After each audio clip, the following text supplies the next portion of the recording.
Meeting होती है हमारी फीमेल लीड जिया के साथ, जो कि अभी साइकेट्रिस्ट से मिलने गई होती है और उसे बताती है कि मैं मेंटली बीमार हूँ। तो डॉक्टर उससे पूछता है कि आखिर उसे ऐसा क्यों लग रहा है कि वो मेंटली ठीक नहीं है। तो जिया बताती है कि मेरे माइंड में अक्सर मुझे किसी की आवाज़ सुनाई देती है जो कि मुझे बुरे काम करने पर मजबूर करती है, और अगर मैं वो काम ना सुनूं तो फिर वो खुद ही मेरी बॉडी को कंट्रोल कर लेती है। फ्लैशबैक में दिखाते हैं कि जिया का हस्बैंड लैन जैसे ही घर पर आता है तो वो उसे सेड्यूस करने के लिए आगे आती है, क्योंकि उसके माइंड में जो आवाज़ होती है वो उसे यही काम करने के लिए कह रही होती है, और जिया नहीं सुनती तो वो उसे कंट्रोल करने लगती है। फिर यही सब याद करके जिया इस बारे में सब डॉक्टर को बता रही होती है कि कैसे फिर उसे बाद में ख्याल आता है कि उसने कितना गलत करी है जो कि वो चीज़ करना नहीं चाहती थी। तो डॉक्टर पूछता है कि आखिर जिसकी भी वो बात कर रही है, जिसकी आवाज़ उसे आती है, तो वो क्या दिखाई देती है उसे। तो जिया बताती है कि वो कभी मुझे ग्रीन लाइट नज़र आती है, और या तो फिर कभी बुक की शक्ल में मुझसे बात करती है। तो डॉक्टर भी काफ़ी शॉक होता है। फिर जिया कहती है कि मुझे जल्दी से मेडिसिन प्रिस्क्राइब करो, क्योंकि मैं वापस से ऐसी चीज़ एक्सपीरियंस नहीं करना चाहती हूँ कि कोई और मुझे मैनिपुलेट करे। ऐसा बोलकर वो तुरंत ही चली जाती है। और फिर ये डॉक्टर जिया के हस्बैंड लैन से कॉल पर बात करता है और उसे कहता है कि ज़्यादा कुछ नहीं, आपकी वाइफ बिल्कुल ठीक है, बस वो थोड़ा रेस्ट करेंगी तो ठीक हो जाएंगी। जिया यहाँ से जाते हुए न्यूज़ में देख रही होती है कि कैसे उसके हस्बैंड और किसी लड़की के बारे में हेडलाइंस बनी हुई है कि वो कल रात किसी लड़की से होटल में मिलने गया था। जिया को अब जाके समझ आता है कि तभी मैं बोलूँ कि मैं उसे इतना सेड्यूस करती हूँ तो भी वो मुझे बिल्कुल भी पसंद क्यों नहीं करता, क्योंकि वो ऑलरेडी किसी और को पसंद करता है और मैं उन दोनों के बीच में आ रही हूँ। फिर इतने में लैन यहाँ पर आकर जिया को चिल्लाने लगता है कि वो डॉक्टर से मिलने गई थी, ये बारे में अब न्यूज़ फैल गई है और उनकी कंपनी की भी इमेज डाउन हो रही है। तो जिया चिल्लाती है कि अच्छा, मैं बीमार हूँ तो मैं डॉक्टर को देखने चली गई, इस वजह से तुम्हारी इमेज खराब हो रही है, और जो तुम किसी लड़की से होटल में मिलने गए थे वो क्या। फिर इतने में सिस्टम की आवाज़ आने लगती है कि जिया जो कि इस नॉवल की कैरेक्टर है उससे सेल्फ अवेयरनेस आ रही है। फेरलैन तो यहाँ जिया को चिल्लाने लगता है कि मैं बस अपनी ग्रैंडपा की वजह से तुम्हें झेल रहा हूँ और तुम्हें डिवोर्स नहीं दे रहा हूँ, ऐसा बोलकर वो चला जाता है। फिर इतने में जिया कहीं और ही पहुंच जाती है और वो सोचती है कि ये क्या है। और यहाँ पर जिया को एक लड़की दिख रही होती है जो कि उससे बताने लगती है कि वो इस नॉवेल की सपोर्टिंग विलेन कैरेक्टर है और इसका काम है अपना रोल प्ले करना, नहीं तो फिर वो यहाँ से गायब हो जाएगी। तो जिया कहती है कि यानी मैं एक नॉवेल वर्ल्ड में रहती हूँ और तुम सिस्टम हो। जिया को तो गुस्सा आ जाता है और वो कह देती है कि अच्छा ये मैं यहाँ से एलिमिनेट हो जाऊँ, क्योंकि मुझे कोई ऐसी फीमेल सपोर्टिंग कैरेक्टर बनने का कोई शौक नहीं है जो कि इतनी स्टूपिड हो और इतनी अजीब हरकतें करती हो, मुझे ये सारे बुरे काम नहीं करने। तो फिर सिस्टम कहती है कि देखो, अगर तुम अभी भी इस प्लॉट को कंटिन्यू करने के लिए मानोगी ना, तो फिर मैं तुम्हें उस टाइम पर पहुंचा दूंगी जब तुम्हारे ग्रैंडपा जिंदा थे, या तुम उनसे मिलना नहीं चाहती हो। तो फिर जिया मान जाती है कि वैसे भी मुझे कोई फर्क नहीं पड़ता। वो अपनी आंखें बंद करती है और फिर यहाँ पर मैजिक होने लगता है और जिया पास्ट वाले टाइम पर जाने वाली होती है, पर तभी जल्दी से वो अपनी आंखें खोलकर उससे बुक छीन लेती है और उसकी पेजेस फाड़ने लगती है। तो फिर सिस्टम वॉर्न कर रही होती है कि यहाँ पर बुक के पेजेस फट रहे। तो जिया बताती है कि मैं कोई पास्ट में जाना नहीं चाहती हूँ, बल्कि चेंज करना चाहती हूँ, और अगर ये बुक मुझे रूल्स के हिसाब से चलाना चाहेगा तो मैं इस बुक को ही खत्म कर दूंगी। ऐसा बोलकर वो सारे पेजेस फाड़ के फेंक देती है। और फिर सिस्टम बताता है कि अब बुक के पेजेस फट गए, इसलिए सिस्टम अब एक न्यू स्क्रिप्ट जनरेट कर चुका है और अब पूरी स्टोरी की चेंज हो चुकी है। फिर जिया वापस से रिबॉर्न हो जाती है और फिर जब होश आता है तो वो देखती है कि वो अपने ग्रैंडपा के साथ है और अब वो 18 इयर्स की हो चुकी है। जिया तो उन्हें देखकर रोने लग जाती है और सोचती है कि फाइनली अब वो अपने ग्रैंडपा के पास आ गई जो कि उसका इतना ख्याल रखते थे। फिर वो याद करती है कि जब वो छोटी थी तो उसकी मॉम कैसे उसे अपने घर से बाहर निकाल रही थी और उसको कह रही थी कि उसके डैड अब इतनी यंग एज में मर गए तो वो उसे कोई पालने वाली नहीं है, वो यहाँ ऐसी ही रहेगी, और वो उसे छोड़कर चली जाती है। तभी यहाँ पर जिया ग्रैंडपा मिल जाते हैं जो कि जिया को ऐसे बेसहारा देखते हुए उसे अडॉप्ट करने का सोच लेते हैं और कहते हैं कि तुम्हारे पास घर नहीं है ना, अब मैं तुम्हें पालूंगा। अब जिया यहाँ ग्रैंडपा को देखते हुए सोचती है कि पिछली लाइफ में ग्रैंडपा के ऊपर झूठा इल्जाम लगाया गया था और उन्हें मारा गया था, लेकिन इस लाइफ में मैं अब उनके कल्प्रिट को ढूंढ के रहूंगी और अपनी ग्रैंडपा की एंडिंग को चेंज करके रहूंगी। फिर यहाँ जिया को अपसेट देखकर ग्रैंडपा उससे पूछने लगते हैं कि तुम्हें क्या हुआ है, क्या तुम्हें किसी ने बुली किया तो मुझे बताओ, मैं मैं उसे तुम्हारे लिए सबक सिखाऊंगा। तो जिया कहने लगती है कि ग्रैंडपा, अगर मैं आपको कोई चीज़ बताऊँ जो कि बहुत ही लॉजिकल हो और एकदम पागलपन वाली बात हो, तो क्या आप मेरी बात पे बिलीव करेंगे? तभी यहाँ सिस्टम जिया को तुरंत ही वार्न करने लगती है कि वो इस बारे में किसी को भी नहीं बता सकती है कि वो लोग नॉवेल वर्ल्ड में रहते हैं। नहीं तो ये सिस्टम का रूल तोड़ना हुआ। तो जिया को पता लगता है कि अभी भी सिस्टम उससे रूल कर रहा है और उससे उसकी बात सुननी पड़ेगी। फिर जिया नहीं बता पाती है और ग्रैंड पा उसे कहते हैं कि चाहे वो जो बोले वो उसकी सारी बात पे बिलीव करने वाले हैं। फिर जिया यहाँ मन में सोच रही होती है कि यानी इस दुनिया में सिर्फ मैं ही हूँ जिसे पता है कि हम लोग नॉवेल वर्ल्ड में, और किसी को पता ही नहीं।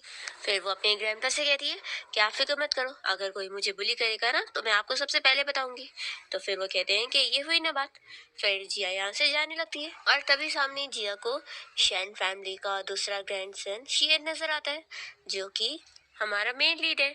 जिया उसके बारे में सोच रही होती है कि वो शैन फैमिली का नाजायज बेटा है और पिछली लाइफ की स्टोरी के हिसाब से ये तो लैंड से इनहेरिटेंस भी छीनने वाला था। यानी ये कोई सिंपल बंदा नहीं है। वो उसे अच्छे से देख रही होती है और सोच रही होती है कि उसके बारे में ये भी रूमर है कि कोई भी लड़की उसे 3 सेकंड तक आंख में आंख डालकर देख नहीं पाती है। फिर जिया तो यहाँ पर 10 सेकंड तक देख लेती है तो बहुत ही खुश हो जाती है और यहाँ से फिर वो जाने लगती है। और वो तो बस फिर इसी सोच में होती है कि क्या ग्रैंडपा की मौत का क्या इसके साथ कुछ रिलेशन होगा, मुझे इस बारे में पता लगाना होगा। फिर हम देखते हैं कि शीन के डैड उसे ग्रैंडपा के पास लेकर आते हैं और उन्हें बहुत ही मनाने लगते हैं कि डैड प्लीज मेरे बेटे को आप ही पाल लो।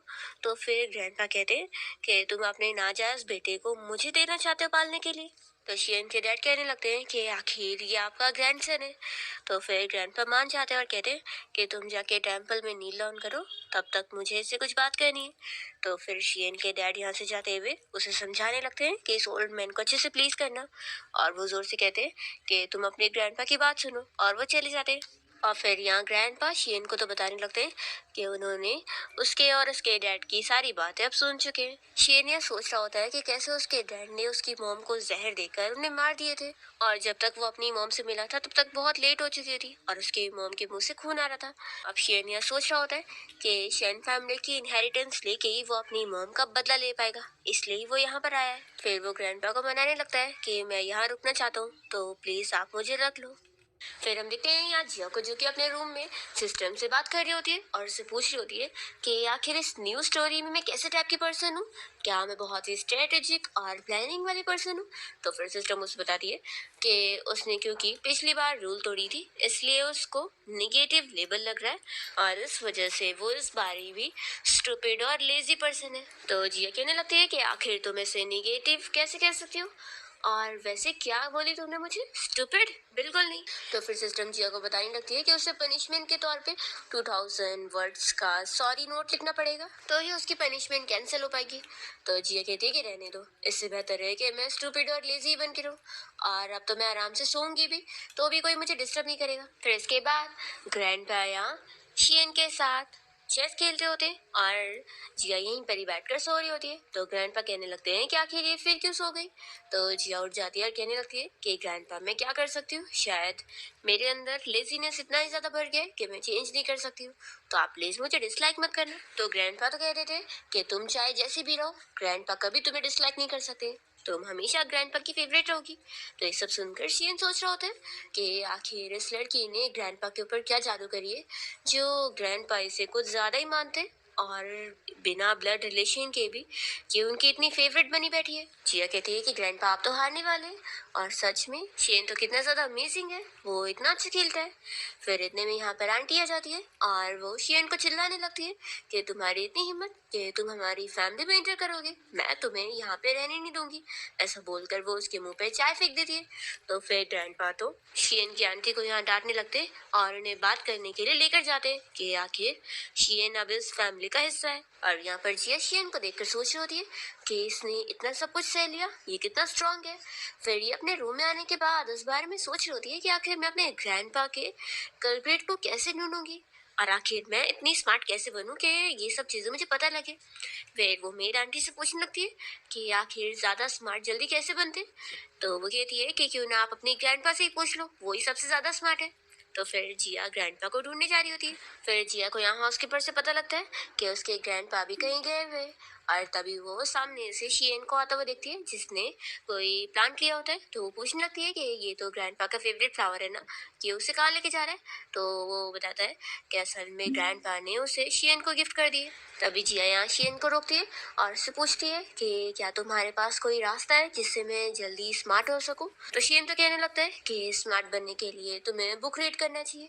तो जिया इस पर यकीन नहीं कर रही होती है। तो शियन कहता है कि तुम्हें बिलीव करना है तो करो, वरना मत करो। ऐसा बोलकर वो जा रहा होता है। तो जिया तो उसे रोकती है और उसे प्लांट छीनने को करती है कि ये ग्रैंडपा का है।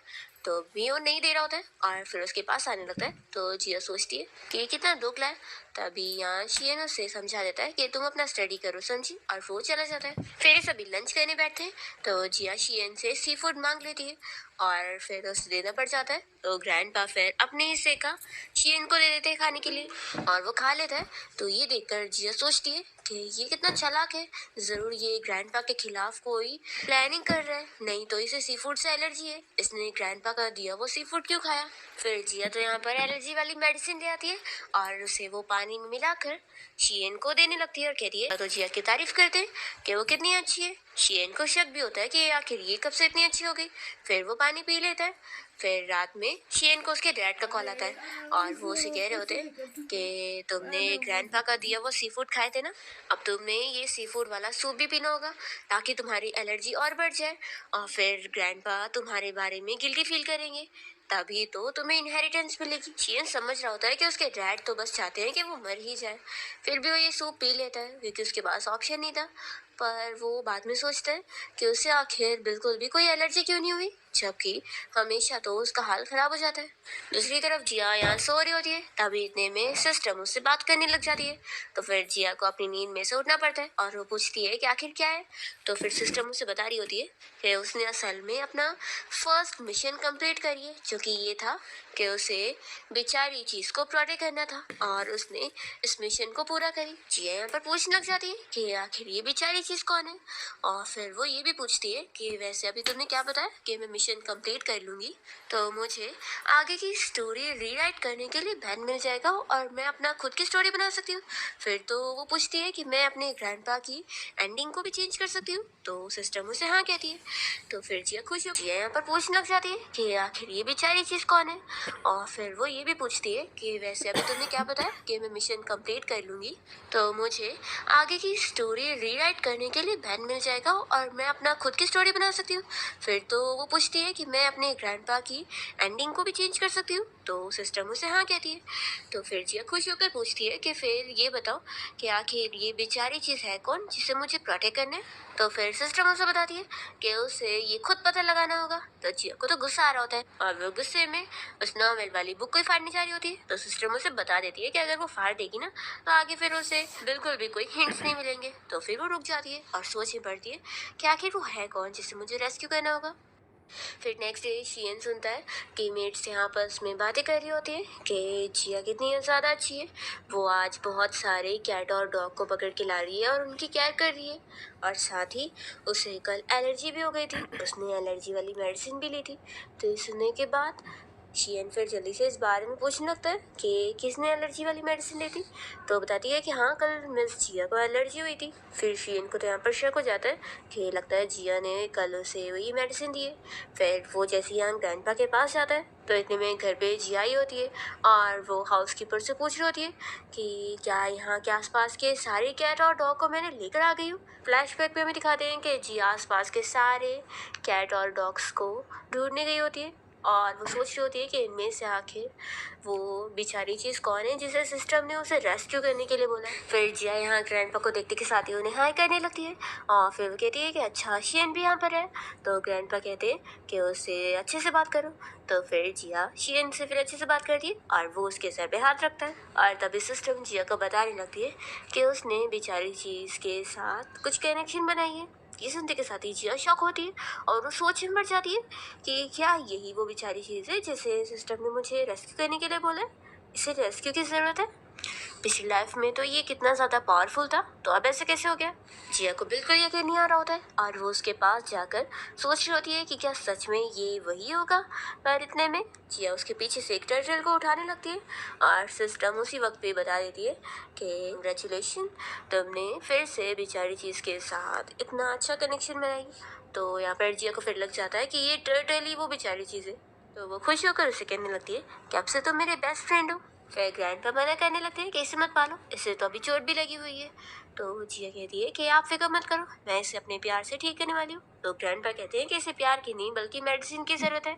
तो जिया फिर हाउसकीपर को कहने लगती है कि आप डॉक्टर को कह दो कि मेरे बेस्ट फ्रेंड का अच्छे से वो ट्रीटमेंट करे और इसके लिए एक अच्छी सी ड्रेस भी बनाए। फिर ग्रैंडपा तो शियन को यहाँ पर प्लांट की देखभाल करना सिखा रहे होते हैं। फिर इतने में ग्रैंडपा को हाउसकीपर बुलाने आ जाता है कि उनसे कोई मिलने आए। तो फिर ग्रैंडपा शियन और जिया दोनों से कहते हैं कि तुम दोनों यहाँ फ्लावर्स का ध्यान रखो और फिर वो अपना चले जाते हैं। तो जिया शियन से कहती है कि अब तुम प्रिटेंड करना बंद कर दो, अब तो यहाँ ग्रैंडपा भी नहीं है और तुम ना जहाँ से आए हो वहाँ वापस चले जाओ। तो शियन फिर उसे टर्टल लेकर उसे घुमा देता है और कहता है कि तुम सोचना भी मत कि मैं ऐसे जाऊंगा, और ऐसा बोलकर वो चला जाता है।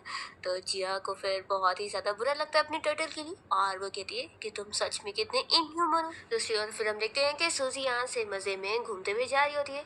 तभी रास्ते में लैन अपनी कार से जाते हुए उसे देख लेता है और अपने असिस्टेंट को बाहर भेजता है उसे जिया को कार में बैठाने के लिए। तो फिर वो मना करने लगती है कि मैं लैन के साथ नहीं जाना चाहती हूँ। इतने में इन लोग के ऊपर कोई अटैक करने को करता है। तो फिर लैन गुस्सा करने लगता है कि जल्दी कार में आके बैठो, और यहाँ पर जिया बिल्कुल नहीं मान रही होती है।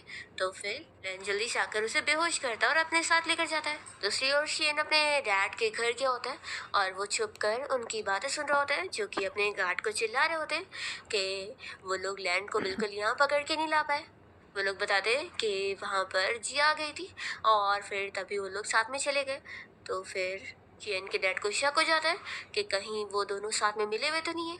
एक काम करो, इस रिकॉर्डर को उस मिस जिया के रूम में लगा दो ताकि जब पता लगे कि वो दोनों साथ में मिले हुए तो दोनों को ही मार देना। यहाँ पर शेन ने सब सुन चुका होता है। दूसरी ओर फिर जब जिया को होश आता है घर पे, तो उसके सामने यहाँ ग्रैंडपा भी खड़े होते, साथ ही में शियन भी और लैन भी, और इन लोग का तीसरा ब्रदर यानी कि लैन का कजिन चिंक्यू भी आया होता है। उसे देखते ही जिया पहचानती है कि पिछली लाइफ में लैनो से इतना ज़्यादा गुस्सा था कि उसने ग्रैंडपा के फ्यूनरल में भी उसे आने नहीं दिया था और उसने उसके सामने कितना जाके हाथ जोड़ी थी, पर वो मान ही नहीं रहा था। पर तभी चिंक्यू वहाँ पर आया था और उसने जिया की हेल्प किया था उसे ग्रैंडपा को आखिरी बार दिखाने के लिए। फिर यही सब याद करके ये उसे देख ही रही होती है। तभी यू यहाँ पर ग्रैंडपा से कहने लगता है कि आखिर ये कौन आउटसाइडर है जिसकी आप इतनी ज़्यादा केयर कर रहे हैं। तो फिर ग्रैंडपा उसे चिल्लाने लगते हैं। तो जिया फिर ग्रैंडपा को शांत करती है कि जाने दो, चिंग्यू का कोई गलत मतलब नहीं है, वो असल में ऐसा ही है। असल में स्कूल टाइम में भी ये मेरे साथ ऐसे ही करता था और मैं जब सबको बताती थी कि ये मेरा ब्रदर है तो ये तो मानने के लिए तैयार नहीं था, तो सभी मुझे झूठी कहा करते थे। ग्रैंडपा ये सुनते के साथ ही चिंग्यू को और चिल्लाने लगते हैं कि तुम इतने ज़्यादा खराब हो।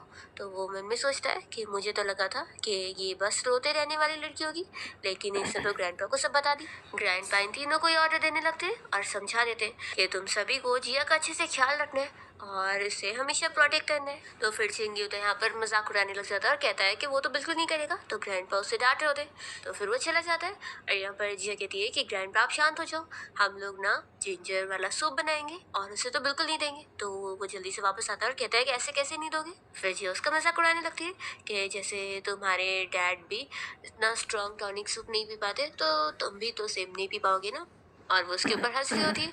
फिर इतने में यहाँ पर शियन के डैड भी आए होते हैं। तो जिया मन में सोचती है कि ये बिल्कुल भी अच्छे नहीं है और ये उसे पता है। फिर वो कहने लगती है कि अंकल मैंने सुनी कि आप उस जगह पर जाते हैं ना जिसका नाम क्या है, क्लब। तो शियन के डैड फिर ग्रैंडपा से कहने लगते हैं कि डैड देख लो ये कैसी कैसी बातें करती है।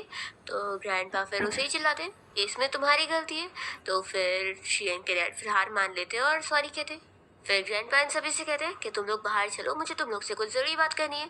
और फिर वो इन तीनों को समझाने लगते हैं कि मेरे तीनों ग्रैंडसन को मैं कुछ चीज़ सिखाना चाहता हूँ ताकि तुम लोग आगे चल के कोई प्रॉब्लम में ना फंसो, और ख़ास करके कोई ड्रग वाले इशू में तो बिल्कुल नहीं। और फिर ग्रैंडपा ने यहाँ हाउसकीपर को बोलकर इन तीनों के लिए 3 लड़कियां अरेंज करे होते हैं जो कि इनके पास आकर इन्हें सेड्यूस करेगी। और इनका टेस्ट है कि उन्हें अपने आप को कंट्रोल करना है। तो यहाँ पर शैन को तो बिल्कुल भी इन लड़कियों में इंटरेस्ट नहीं होता और बाकी दो तो थोड़ा बहुत कंट्रोल नहीं कर पा रहे होते। तो फिर हाउसकीपर दोनों को समझाता है कि उन लोगों को नेक्स्ट टेस्ट के लिए और अच्छे से करना होगा। और शैन ने तो बहुत अच्छे से किया तो वो उसकी तारीफ करके चला जाता है। फिर हम देखते हैं यहाँ पर जिया को जो कि अपने रूम में लेट कर गेम खेल रही होती है। तभी लैनो से मिलने आया होता है तो जिया उसे देखकर गुस्सा होने लगती है और कहती है कि तुम यहाँ क्या कर रहे हो, निकले यहाँ से बाहर। तो फिर वो तो उसके पास ही आ रहा होता है। इतने में यहाँ पर शेन पहुंच जाता है और वो कहने लगता है कि ब्रदर ग्रैंडपा तुम्हें बुला रहे। तो फिर लैन यहाँ से बाहर चले जाता है और शियन जिया के पास आकर कहता है कि कहीं मैंने तुम्हें डिस्टर्ब तो नहीं कर दिया। तो फिर वो चिल्लाने लगती है कि बकवास मत करो। तो वो पूछता है कि लगता है तुम उस लैन को पसंद नहीं करती हो। तो जिया कहती है कि लेकिन इसका ये मतलब भी नहीं है कि मैं तुम्हें पसंद करती हूँ। तो फिर वो कहता है कि अच्छा फिर तो तुम चिंक्यू को लाइक करती होंगी, कोई बात नहीं, मुझे कोई फर्क नहीं पड़ता है। और ऐसा बोलते हुए वो बस उसके बैट के नीचे से रिकॉर्डर निकाल रहा होता है। वो तुरंत ही यहाँ से चला जाता है और जिया तो उस पर गुस्सा हो रही होती है। और फिर शेन यहाँ से जैसे ही जा रहा होता है तो उसके डैड उसे पूछने लगते हैं कि क्या वो लैन और जिया दोनों साथ में मिले हुए हैं? तो फिर शेन कहता है कि डैड मुझे तो लगता है कि दोनों के बीच में कोई दुश्मनी चल रही है, जैसे कि ये दुश्मनी पास्ट लाइफ से चल रही हो। तो अभी उसके डैड कह देते हैं कि इन पे नजर रखे रहना। वो यहाँ से चले जाते हैं। फिर जियन ये बगिंग डिवाइस निकाल कर सोच रहा होता है कि आज मैंने इसे निकाल कर तुम्हें बस रिपे कर रहा हूँ जो तुमने मुझे एलर्जी मेडिसिन वाला पानी दे दी थी। फिर हम देखते हैं कि जिया यहाँ पर अपनी पेंटिंग में लगी होती है और वो शियन के बारे में सोच रही होती है। उसे वो यहाँ टर्टल के उसमें ड्रॉ करती है और सोचती है कि वही वो बेचारी चीज़ है जिसे सरवाइव करने में इतनी प्रॉब्लम हो रही है। तो आखिर इसे मैं कैसे ठीक करूंगी और इसे प्यार करना सीखने में कैसे हेल्प करूंगी। इतने में मेरी आंटी आकर उसे बताने लगती है कि मास्टर आपको बुला रहे। तो फिर जिया यहाँ से चली जाती है और तभी इतने में शियन आकर उसकी सारी पेंटिंग्स देख लेता है। फिर जिया जब वापस से यहाँ अपनी जगह पर आती है तो देखती है कि उसकी सारी पेंटिंग गायब है। वो मेरी आंटी से पूछती है कि क्या मेरे जाने के बाद यहाँ पर कोई आया। तो फिर वो बता देती है कि यहाँ पर शियन आया हुआ था। तो फिर जिया समझ जाती है कि उसने ही लेकर क्या होगा।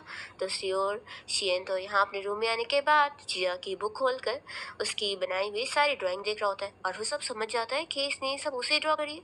वो सोचता है कि मुझे पहले शक हो गया था कि वो मेरे खिलाफ ही कुछ प्लानिंग वगैरह कर रही है और मैं तो उसकी एक्टिंग के जाल में फंस गया और उसे सिंपल समझ रहा था। तभी इतने में से आवाज़ आती है कि जिया के रूम के बाहर पहुंच गई है और वो कह रही होती है कि मुझे शियन से मिलना है। पर गार्ड उसे मना कर रहा होता है कि शियन अब सो चुका है। तो शियन तो उसकी आवाज़ सुनकर जल्दी से यहाँ से बाथरूम भाग जाता है और जिया जैसी उसके रूम में आती है तो उसका बैग पूरा ढूंढने लगती है पर उसे कहीं पे भी अपनी बुक नहीं मिलती। और इतने में शियन जैसी शावर लेकर आता है तो वो जिया को चिल्लाने लगता है कि तुम यहाँ पर क्या कर रही हो। तो फिर वो कहती है कि मुझे मेरी ड्राइंग बुक चाहिए और मुझे पता है कि तुम नहीं लिए होंगे क्योंकि तुम ही मेरे रूम में आए थे। तो वो कहता है कि कई लोग तुम्हारे रूम में गए होंगे तो तुम मुझ पर ही कैसे इल्ज़ाम लगा रही हो। और वो मन में सोचता है कि उसने बुक को अपने कपड़े के अंदर छिपा के रखा है तो थोड़ी ना वो ढूंढ पाएगी। पर जिया को तो यहाँ पर शक हो जाता है कि ज़रूर उसने अपने कपड़े में छिपाया होगा। तो वो उसके पास आ जाती है और कहती है कि मुझे चेक करने दे दो ताकि फिर मुझे पता लग जाए। और वो जैसे ही उसे टच कर रही होती है तो यहाँ पर शियन उसे टच करने नहीं दे रहा होता है। तो जिया कहती है कि डरो मत, मुझे बच्चों की बॉडी में कोई इंटरेस्ट नहीं है, मुझे बस मेरी बुक चाहिए। शियन उसे रोकने को कर रहा होता है और तभी गलती से दोनों बेड पर गिर जाते हैं।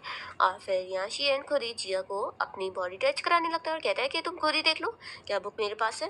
तो फिर वो चिल्लाती है कि ये कैसी हरकत है और वो शाय होकर यहाँ से उसके ऊपर गुस्सा होते हुए भाग जाती है। फिर इसके बाद ग्रैंडपा इन तीनों को फिर से समझाते हैं कि आज वो फिर से कुछ फीमेल मॉडल्स को बुलाने वाले हैं उनका वही टेस्ट करने के लिए। फिर नेक्स्ट डे जिया जब स्कूल गई होती है तो यहाँ पर एक लड़की उसे साइड में लेके जाती है बुली करने के लिए और जिया याद कर रही होती है कि पिछली लाइफ में भी ये हमेशा उसे बुली किया करती थी।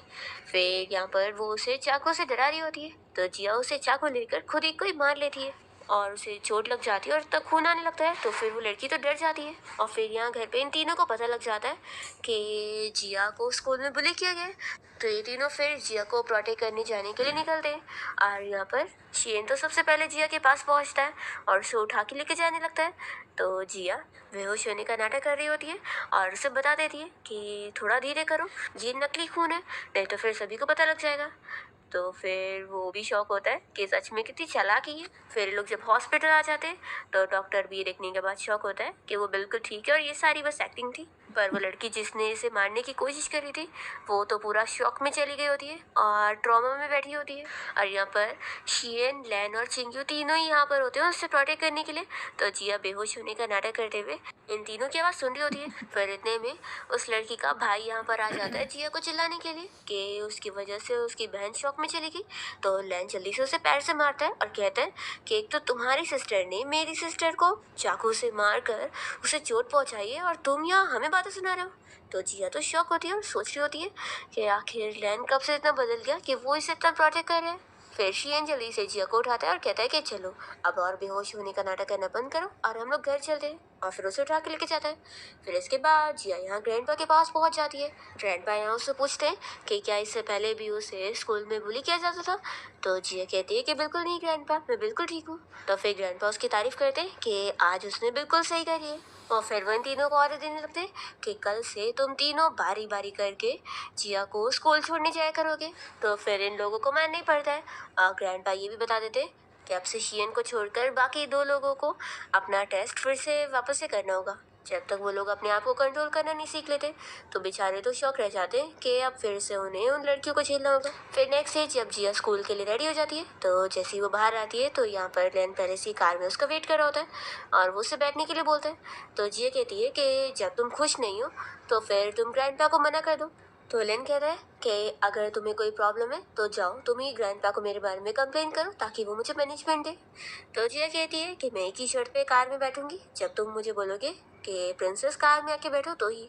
तो फिर लैन को मानना पड़ जाता है और वो जिया को बोल देता है। तो फिर वो जाके कार में बैठती है। फिर जिया तो कार में बैठने के बाद लैन से बहुत ज़्यादा ही शर्तें रखने लगती है कि अब वो उसे स्कूल छोड़ने जा रहा है तो अगली बार वो ऐसी नॉर्मल सी कार में नहीं जाना चाहती है या फिर वो एयरप्लेन में बैठ के जाना चाहती है। तो फिर वो इसके लिए मान जाता है। तो जिया दूसरी चीज़ कहती है कि और हाँ मुझे पॉकेट मनी भी चाहिए। तो फिर वो उसे 1 मिलियन का कार्ड देने लगता है। तो इतने कम पैसे देखकर जिया सोचती है कि तभी तो पिछली लाइफ में ये मुझे डिवोर्स देने के लिए मान ही नहीं रहा था। लगता है ये डरा हुआ था कि मैं इसकी प्रॉपर्टी इसे छीन के लेकर जाऊंगी। फिर लोग जैसे स्कूल तक पहुंच जाते हैं तो कार से निकलते ही लैन जिया से कहने लगता है कि मैं तुम्हें क्लासरूम तक छोड़ देता हूँ क्योंकि ग्रैंडपा ने ऑर्डर दिए। तो जिया उसे फेंक कर देते हुए अपना बैग पकड़ाती है और कह रही है कि लगता है तुम्हें बड़ा ब्रदर बनने आता ही नहीं है। एक बड़े ब्रदर को अपनी सिस्टर का बैग भी उठा के लेके चलना चाहिए।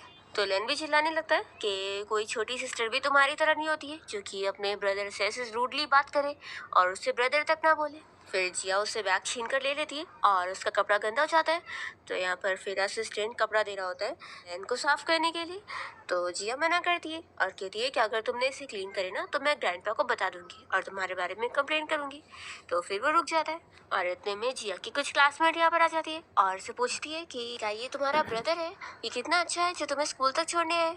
तो जिया कहती है कि नहीं तो मैं तो इसे ज़्यादा जानती भी नहीं हूँ। फिर इसके बाद जिया को प्रिंसिपल ऑफिस में बुलाया जाता है और यहाँ पर शाओ की मॉम आई होती है इसे चिल्लाने के लिए और वो कहती है कि तुमने मेरी बेटी को इस तरीके से बुली करी कि वो इतना शॉक में चली गई है। कैसे बुली करी कि वो इतना शॉक में चली गई है। तुम्हारी आखिर हिम्मत भी कैसे हुई, बिन पेरेंट्स की हो तो तुम्हारे अंदर इतनी हिम्मत नहीं आनी चाहिए। इतने में यहाँ पर ग्रैंड पे पहुंच जाते हैं और चिल्लाते हैं कि किसने कहा कि वो बिन पेरेंट्स की है, मैं हूँ उसका पेरेंट। और फिर ग्रैंडपा के डर से वो लेडी तो चुप हो जाती है। और फिर स्कूल की छुट्टी होने के बाद यहाँ शियन जिया को स्कूल से पिक करने आया होता है और वो उसे कहता है कि चलो जल्दी कार में आके बैठो। तो जिया को गुस्सा आ रही होती है कि इसने कि अपने आप को कोई डोमिनेटिंग सीईओ समझ के रखा है। और फिर वो कार में बैठकर इसे देखकर सोचती है कि कितनी फेक स्माइल भी दे लेता है। फिर जिया उसे कहने लगती है कि वैसे कॉन्ग्रेचुलेशन, ग्रैंडपा तुम्हें अब्रॉड भेजने वाले, तो तुम्हें अब अपने दोनों भाइयों के बीच में फंसे नहीं रहना पड़ेगा। तो शियन तो मना करता है कि मैं कोई अब्रॉड नहीं जा रहा। तो वो कहती है कि आखिर क्यों। तो शियन बताता है कि क्योंकि मैंने नाजायज़ बेटा होने के तौर पे सरवाइव करने की बुक पढ़ के आया हूँ। तो जिया बहुत ही गुस्सा हो जाती है और शियन से कहने लगती है कि मुझे पता है कि तुमने ही मेरी स्केच बुक चुराया हो, तभी तुम्हें ये सब पता है। तो फिर वो कहता है कि वो मुझे मिल गई थी। जिया कहती है कि मुझे मेरी ड्राइंग बुक वापस करो, वो आखिर मेरी मेहनत है। तो शियन कहता है कि अच्छा तो मेरी ड्राइंग बनाना तुम्हारी मेहनत है। तो जिया तो शौक हो जाती है कि इसे पता लग गया कि मैं इसके ऊपर नज़र रखी हुई हूँ। फिर वो कहती है कि अगर तुम्हें वो इतनी पसंद है तो ठीक है, तुम ही रख लो। और हाँ, ज़्यादा सोचने की ज़रूरत नहीं है, वो तो बस मैंने इसलिए ड्रॉ करी क्योंकि अब मुझे तुम्हें बेचारे में देखना बहुत ज़्यादा पसंद है। तुम जितना ज़्यादा बेचारे होते हो उतना मुझे अच्छा लगता है। तभी अचानक से ड्राइवर ब्रेक मारता है और शियन यहाँ जिया के ऊपर गिरने लगता है और दोनों की एक्सीडेंटली केस हो जाती है।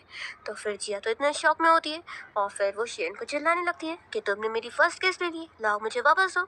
तो फिर वो तुरंत ही उसे पकड़ के अपने पास करता है। जिया बहुत ज़्यादा शाय हो जाती है और फिर इतने में लैन दरवाज़ा खोलता है और चिल्लाता है कि तुम दोनों आखिर गिर क्या रहे हो, क्या तुम लोग के बीच में फाइटिंग चल रही थी। तो जिया जल्दी से बाहर आती है और कहती है कि हम लोग कोई फाइट नहीं कर रहे थे। फिर जिया जब घर आती है तो वो अपने ग्रैंडपा के पास बैठकर चाय पी रही होती है और फिर वो उन्हें इस बारे में बताने लगती है कि जिस दिन वो और लेन साथ में आ रहे थे उस दिन उनके ऊपर अटैक हुआ था।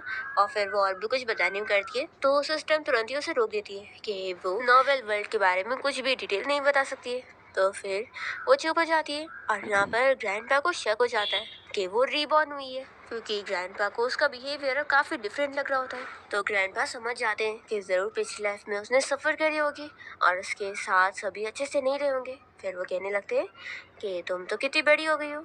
जिया सोच रही होती है कि ग्रैंडपा आपके जाने के बाद सभी ने कैसे मुझे पिछली लाइफ में बुली करे थे। फिर ग्रैंडपा यहाँ जिया से कहते हैं कि तुम जाके रेस्ट करो, बाकी चीज़ें मुझ पे छोड़ दो, मैं सब देख लूँगा।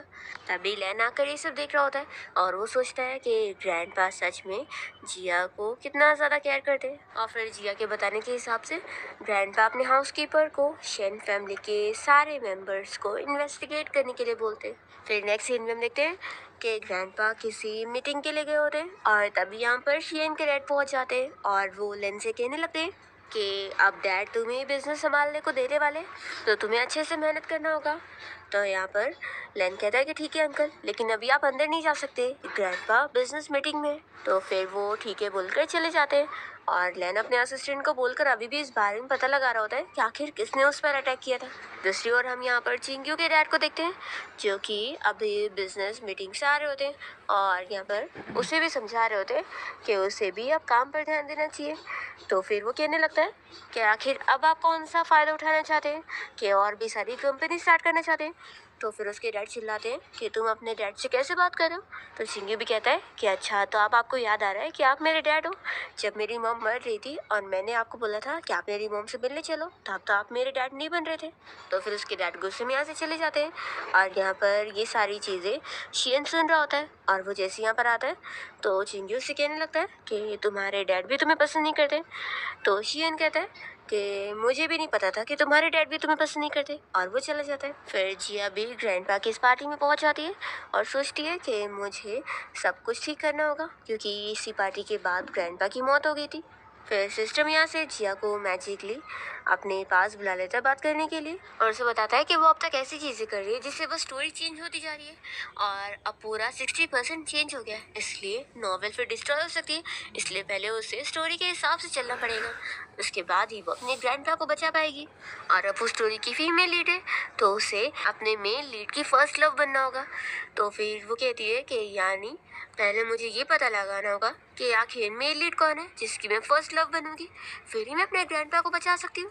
फिर सिस्टम सीधा उसे वापस से यहाँ पार्टी में भेज देता है और वो सीधा नीचे गिरती है। तो बहुत ही उसे बुरा लगता है कि मुझे डायरेक्टली फोर्स के साथ नीचे फेंक दिया। इतने में यहाँ पर शियन और चिंग्यू आ जाते हैं और दोनों उसे उठाने में हेल्प करते हैं और पूछते हैं तुम ठीक तो जिया कहती है कि कुछ नहीं। तभी शियन कहता है कि तुम्हारा तो सर लाल हो गया, क्या मैं तुम्हें हॉस्पिटल लेके चलूँ। तो फिर वो तुरंत ही उससे पकड़ के पूछने लगती है कि क्या तुम्हारी कोई वाइट मूनलाइट है। तो फिर ये सुनने के साथ ही वो मना करता है कि नहीं है। तो फिर चिंग्यू कहता है कि अभी कुछ दिन पहले तो एक लड़की ने तुम्हें प्रपोज करी थी। तो शियन कहता है कि वो थोड़ी ना कंसीडर की जा सकती है क्योंकि वाइट मूनलाइट का मतलब होता है वो लड़की जिसे मैं लाइक करूँ लेकिन वो मुझे ना मिले। तभी चिंग्यू कहने लगता है कि शॉर्ट ड्रामाज में तो ऐसा होता है ना कि क्या पता तुम भी उसे लाइक करो और वो भी तुम्हें लाइक करे, पर फिर आखिर में वो मर जाए तो फिर वो तुम्हारी वाइट मूनलाइट ही तो बन जाएगी ना। जिया सुनते के साथ ही कहने लगती है कि मैं अभी तो यहाँ पर आई हूँ और मुझे मरना नहीं है, मुझे तो अपने ग्रैंडपा के पास रहना है। ऐसा बोलते हुए चली जाती है। फिर शियन यहाँ जिया का ख्याल रख रहा होता है और इसके सर की चोट पर बर्फ से सेक रहा होता है। तभी जिया उसे मनाने लग जाती है कि प्लीज मुझे भी पार्टी में लेके चलो ना। तो फिर उसके इतना मनाने पर वो उसे लेके जाने के लिए मान जाता है। फिर जैसे ये लोग पार्टी में पहुंचते हैं तो इन लोग के पास सिर्फ एक ही इनविटेशन होता है। तो स्टाफ इन लोग को रोक लेती है और कहती है कि 2 जन में से सिर्फ एक ही अंदर जा सकते हैं। तो जिया तो शियन को मनाने लगती है कि लाओ तुम ये मुझे दे दो ताकि मुझे अंदर जाने को मिल जाए, तुम तो फिर कैसे भी करके आ ही जाओगे। तभी इतने में शियन की जो स्टेप मॉम होती है वो उसे देखकर पहले से प्लानिंग कर रही होती है कि वो यहाँ पर उसे किसी रिच मैन को बेचने वाली है। फिर वो खुद ही जाती है और इन दोनों को अंदर आने के लिए बोल देती है और जिया को वो कहती है कि यहाँ पर कोई मस्ती नहीं करना। और शीन से कहती है कि यहाँ पर मेरे और भी बिजनेस पार्टनर है जो कि तुमसे मिलना चाहते हैं। तो वो उसे लेके जाती है मिलाने के लिए और वो एक बंदे से मिलवाती है जिसका नाम चेयरमैन भाई है। वो उसे ड्रिंक करने के लिए बोल रही होती है। यहाँ पर जल्दी से जिया आ जाती है और शियन को जूस पकड़ाती है और कहती है कि लड़कों को भी अपने आप को प्रोटेक्ट करना चाहिए, तो ये लो तुम जूस पियो। तो फिर यहाँ स्टेप मॉम जिया को बातें सुनाने लगती है कि आखिर वो बीच में क्यों बोल रही है। तो जिया कहती है कि आंटी क्या आपने वाइन में कुछ मिला के रखी थी जो कि आपको इतनी प्रॉब्लम हो रही है कि उसने वाइन नहीं पिया। और फिर जिया तो उस चेयरमैन भाई की पूरी पोल खोल देती है कि वो कोई अच्छा बंदा नहीं है और यहाँ पर शेन के साथ कुछ करने के लिए आया है, इसलिए वो तो गार्ड से बोलकर उसे यहाँ से निकलवा देती है। तो फिर शेन की स्टेप मॉम और वो चेयरमैन भाई दोनों मिलके फिर से साथ में प्लान बनाते हैं और वो चेयरमैन भाई को अब दोनों से बदला लेना होता है। तो फिर और वो चेयरमैन भाई को अब दोनों से बदला लेना होता है। तो फिर ये लोग उन दोनों को ही बेहोश करवा के किडनैप करवा लेते हैं और यहाँ साथ एक ही होटल रूम में भेज देते हैं। और तभी यहाँ शियन को होश आने लगता है तो उसे बाहर से आवाज़ आती है कि कोई यहाँ पर आ रहा है। तो फिर से बेहोश होने का नाटक करने लग जाता है और यहाँ पर जियो से बताती है कि वो भी होश में, लेकिन अब उन दोनों को ही बेहोश होने का नाटक करना चाहिए। फिर इतने में यहाँ पर कोई लड़की आई होती है और दोनों को ही ड्रग वाला इंजेक्शन देकर चली जाती है, पर वो शियन को कुछ ज़्यादा ही दे देती है। और उसके जाने के बाद दोनों ही फिर जल्दी से उठकर यहाँ पर कंप्यूटर में से सारी इन्फॉर्मेशन को ट्रांसफर कर रहे होते हैं और दोनों को ही ड्रग की वजह से बहुत गर्मी लग रही होती है और अपने आप को ये लोग कंट्रोल कर रहे होते हैं। और फिर इतने में यहाँ पर चेयरमैन भाई पहुंच जाता है बंदूक लेकर इन लोगों को गोली से मारने के लिए, पर ये लोग जल्दी से पर्दे के पीछे छुप जाते हैं और चाकू भी लिए होते हैं। पर ये बंदा जिया को पकड़ लेता है और कहता है कि अब तो मेरे हाथों बचोगे नहीं। तो जिया जल्दी से बहाना करती है कि अब वो अपने आप को और नहीं कंट्रोल कर पाएगी और वो जल्दी से जाकर उसके सामने शियन को किस करने लगती है। और फिर सिस्टम यहाँ जिया को इस बारे में बताता है कि शियन का दिल जीतने की जो परसेंट थी वो पूरी 30% बढ़ गई है और वो स्टोरी कंप्लीट करने के मिशन में और आगे बढ़ चुकी है। फिर जिया तो खुश हो जाती है और फिर यहाँ शियन मौका देखकर उस चेयरमैन भाई को मार के बेहोश कर देता है और फिर इन दोनों की हालत खराब हो रही होती है। पर तभी टाइम पर यहाँ लैना और चिंजू दोनों पहुंच जाते हैं और इन लोग को लेकर जाते हैं। फिर इसके बाद जब ग्रैंडपा को पता लग जाता है कि जिया को और शियन को ऐसे बुली करने के पीछे स्टेप मॉम का हाथ था, तो फिर ग्रैंडपा बहुत ज़्यादा गुस्सा होते हैं और उन्हें यहाँ पुलिस से अरेस्ट करवा देते हैं। फिर फाइनली जब जिया को होश आता है तो यहाँ पर ग्रैंडपा और बाकी तीनों इसके होश में आने का इंतजार कर रहे होते हैं और वो बताती है कि वो अभी बिल्कुल ठीक है। फिर रात में जिया शियन से मिलने के लिए उसके रूम में जाती है तो वो कहता है कि तुम यहाँ पर क्या कर रही हो, अभी रात के 8 बज रहे हैं, मुझे सोना है। तो फिर वो चिल्लाती है कि आखिर तुम किसके साथ सोने वाले हो, कहीं तुमने अपने रूम में किसी को छुपा के तो नहीं रखे हो। तो शियन कहता है कि बकवास करना बंद करो। फिर जिया तो तुरंत ही उसके रूम में ड्रॉअर में वही डॉक्यूमेंट ढूंढने लग जाती है और उससे पूछती है कि जो डॉक्यूमेंट हमने चुराए थे वो आखिर है कहाँ पर। देखो तुम्हें मेरे साथ अपनी सारी चीज़ें शेयर करनी चाहिए क्योंकि आफ्टर ऑल मैंने तुम्हारी इनोसेंस को प्रोटेक्ट करी हूँ और ऊपर से तुम्हें पता है लैन तो मेरे पीछे पड़ गया था और मुझसे पूछ रहा था कि आखिर मैं उसे क्या छुपा रही हूँ, पर फिर भी मैंने उसे इस बारे में बिल्कुल नहीं बताई थी। तो शियन तो कह देता है कि इससे मेरा कोई लेना देना नहीं है, तो तुम अपना खुद निपटो उससे। फिर जिया तुरंत ही शियन को पूरा चेक करने लगती है और दिखती है कि उसके कपड़े में तो उसने बिल्कुल नहीं छुपाया। तो यहाँ पर फिर उससे वो दूर करता है और कहता है कि फिक्र मत करो, तुम अपने रूम में जाओ, मैं तुम्हारे फ़ोन में सेंड कर दूंगा। तो ये कहती है कि ये हुई ना बात और फिर वो चली जाती है। तभी शियन अपने लैपटॉप में ड्राइव डालकर वही सारी इन्फॉर्मेशन पढ़ने लगता है और वो अपने डैड के बारे में कहने लगता है कि आखिर वो अब क्या प्लान कर रहे हैं। तो यहाँ पर ये सब सुन रही होती है और वो समझ जाती है कि यानी ग्रैंडपा को मारने के पीछे ज़रूर अंकल का ही हाथ है। फिर हम देखते हैं कि जिया तो सिस्टम के और पॉइंट्स जीतने के लिए शियन को सेड्यूस करने के पीछे पड़ जाती है ताकि वो जल्दी से जल्दी उसे और लाइक करने लगे, तभी तो उसके पॉइंट्स पूरे 100 तक कंप्लीट होंगे और फिर वो जब मिशन पार कर लेगी तो उसे फिर लकी पैन मिल जाएगी जिससे वो अपने ग्रैंडपा का फ्यूचर फिर बचा सकती है, नहीं तो फिर उनकी मौत हो जाएगी। पर शियन यहाँ उसे देख भी नहीं रहा होता है और अपने आप को बहुत ही कंट्रोल कर रहा होता है और फिर बहुत सारी फाइल्स लेकर आता है और कहता है कि हमें ये सब चेक करना होगा। जिया फिर यहाँ पर इन फाइल्स को देखते देखते थक जाती है और सो जाती है। तो शियन बस उसे ऐसे देखते रह जाता है और फिर वो उसे रूम में जाके लिटा देता है। और तभी यहाँ सिस्टम तो जिया को बता रहा होता है कि अब तो उसके 99% हो चुके और अब सिर्फ 1% बचा है इस मिशन को कंप्लीट करने के लिए। तो वो तो बहुत ही ज़्यादा खुश हो जाती है। फिर नेक्स्ट डे तो वो उसके साथ कैंडल लाइट डिनर का भी प्रिपरेशन करती है और लाइट को ही कट कर देती है ताकि यहाँ पर वो लोग कैंडल से सेलिब्रेट कर सके। फिर दोनों यहाँ पर किस कर रहे होते हैं, पर तभी बीच में डोरबेल बजता है। तो जिया जाके दरवाज़ा खोलती है और देखती है कि यहाँ पर लैन आया हुआ है। तभी शियन भी दरवाजे पर आके खड़ा हो जाता है। तो लैन बहुत ही जेलस हो जाता है कि वो दोनों साथ में थे। फिर ये तीनों साथ में बैठकर बात करते हैं और लैन पूछता है कि आखिर तुम दोनों कर क्या रहे थे। तो फिर जिया तो बहाने कर रही होती है पर शियन सब बता देता है कि जिया ने सब कैंडल लाइट डिनर का प्रिपरेशन करके रखी थी। और यहाँ जिया तुरंत ही भागने लगती है और कहती है कि अब मुझे भूख नहीं लगी है तो तुम लोग ही डिनर कर लो। और वो तुरंत ही निकल लेती है। जिया जो अंकल के बारे में सारी डिटेल पता कर लेती है तो वो उन्हें अरेस्ट करवा देती है और ऐसे विलन को तो वो हटा देती है, पर उसके ग्रैंडपा फिर भी हॉस्पिटल में बीमार एडमिट होते हैं। तो जिया तो यहाँ पर उनके लिए रो रही होती है। विशियन उसे संभालने लगता है और जिया से कहता है कि तुम फिक्र मत करो, तुम्हें जो चाहिए मैं वो तुम्हें दूंगा और तुम्हारा ख्याल रखूंगा। तो वो तो मन में सोच रही होती है कि मैं बस चाहती हूँ कि तुम मुझे पूरा प्यार करो। तभी इतने में सिस्टम बताता है कि अब उसके पूरे 100% कंप्लीट हो गए।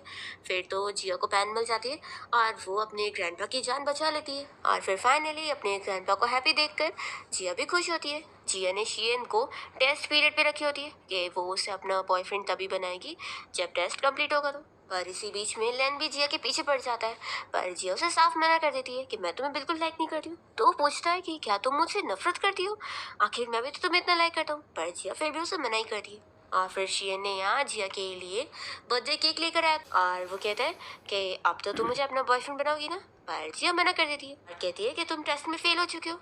और वो उसे बताती है कि असल में इस दुनिया का प्यार रियल है ही नहीं, इसलिए मुझे ऐसा प्यार चाहिए नहीं।